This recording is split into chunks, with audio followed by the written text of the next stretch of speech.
네, 12월 12일입니다. 월요일입니다. 새벽 예배 나오신 우리 성도님들을 환영합니다.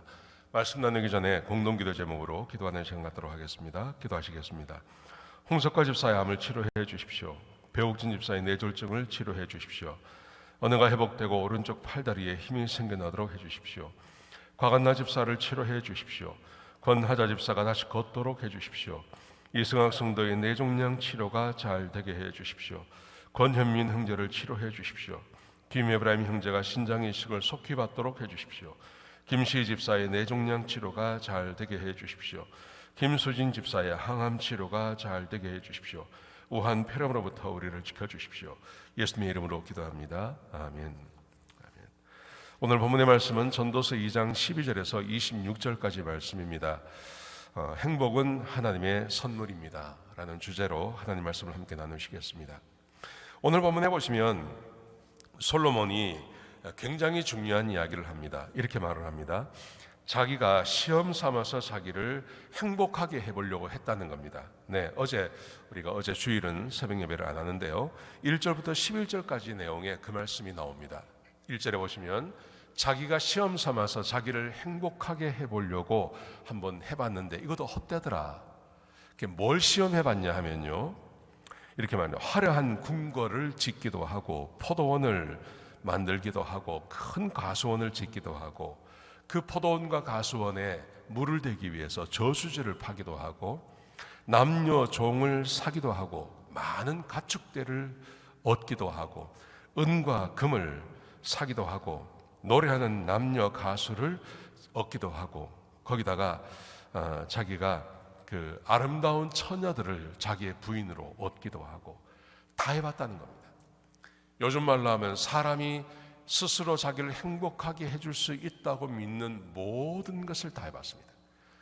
사업도 해보고 집도 지어보고 온갖 것을 다 해봤다는 것입니다. 그런데 이 모든 것이 다 바람을 잡는 것과 같더라. 자기를 영원히 행복하게 해주는 것은 아니더라는 거죠.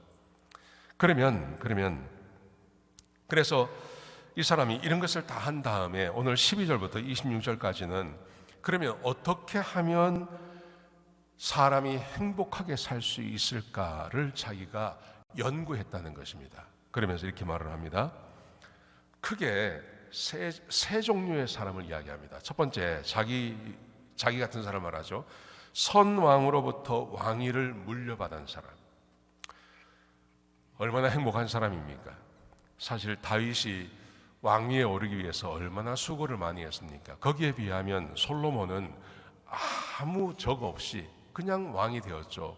얼마나 행복한 사람이에요? 그런데 뭐라고 말을 하냐 하면 이것도 아무것도 아니더라. 왜냐하면 선왕이 하는 것을 반복해야 돼.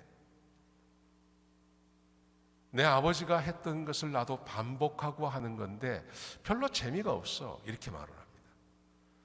두 번째, 지혜로운 사람, 자기가 지혜가 있는 사람 아닙니까? 이 지혜로운 것도 어리석은 것보다는 낫지만 이렇게 말을 합니다.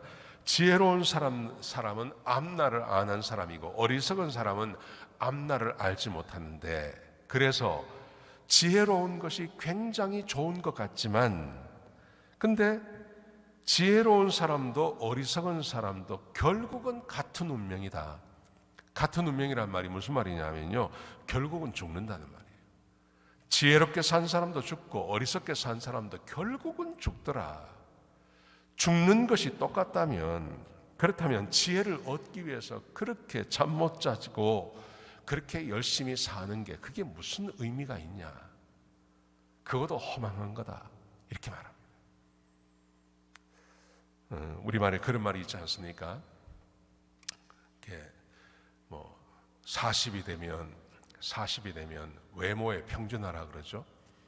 아무리 이쁜 사람이나 또 그렇지 못한 사람이나 40이 넘어가기 시작하면 비슷해지지 않습니까? 50이 되면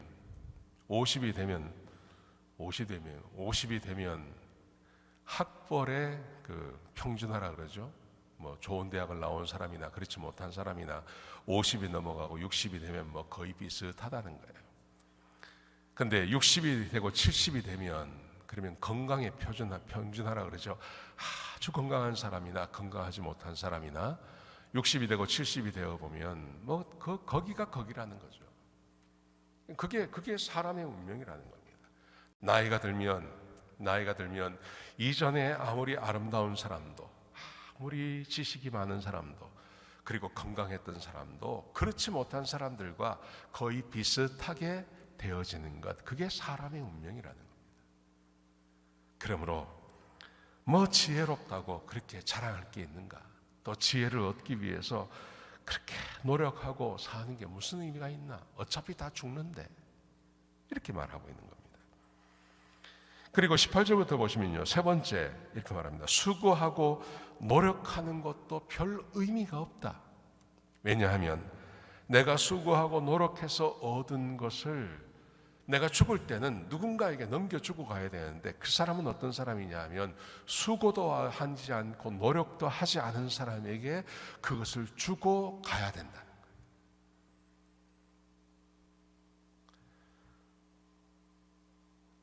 아무 노력도 하지 않은 사람에게 내가 수고하고 노력해서 얻은 것을 전부 넘겨주고 그리고 나는 가야 돼.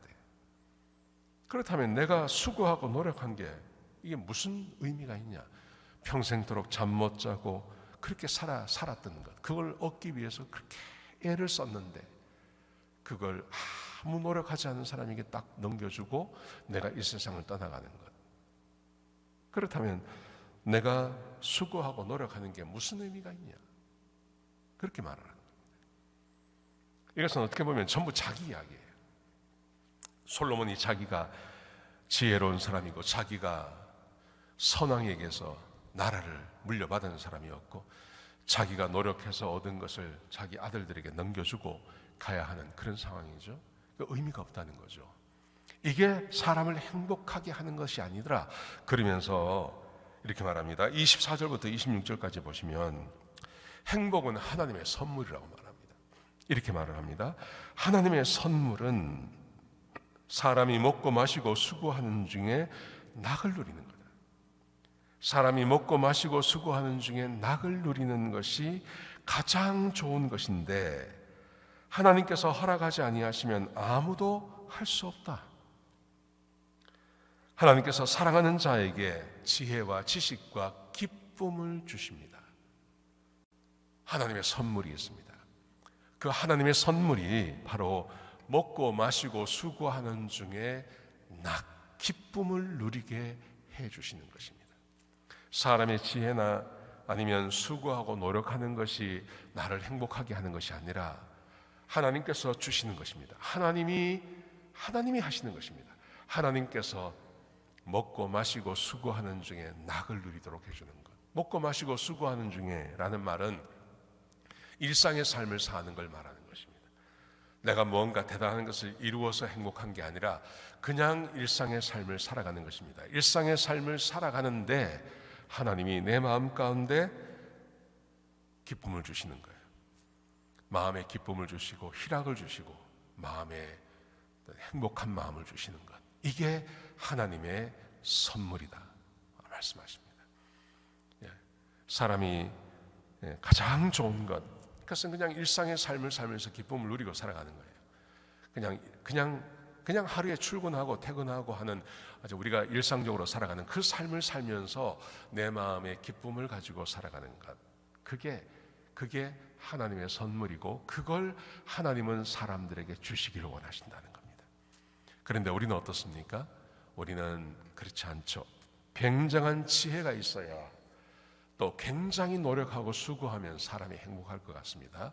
그런데 전혀 그렇지 않다고 오늘 본문이 우리에게 말씀해 주고 있는 겁니다. 여러분, 그러므로 이 전도서를 공부해 가는 동안 우리 마음 가운데 한 가지 꼭 가지고 있어야 할 것이 있습니다. 그게 뭐냐면요, 하나님이 사람에게 행복을 선물로 주신다는 거예요.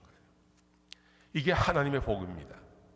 하나님은 사람에게 큰 일을 이루게 해서 거기서 만족을 얻게 하시는 게 아니라 하나님은 사람의 마음에 하나님을 사랑하는 사람에게, 하나님께서 사랑하시는 사람에게 먹고 마시고 수고하는 중에 낙을 누리는 그 기쁨을 하나님께서 허락하신다는 것을 꼭 기억하셨으면 좋겠습니다. 네, 기도하시겠습니다. 아버지 하나님, 귀한 말씀 주셔서 감사합니다. 하나님의 말씀에 늘 순종하며 사는, 그래서 하나님께서 주시는 먹고 마시고 수고하는 중에 낙을 누리는 그 기쁨을 가지고 살게 하여 주옵소서. 주님 감사합니다. 예수님의 귀하신 이름으로 기도드렸습니다. 아멘.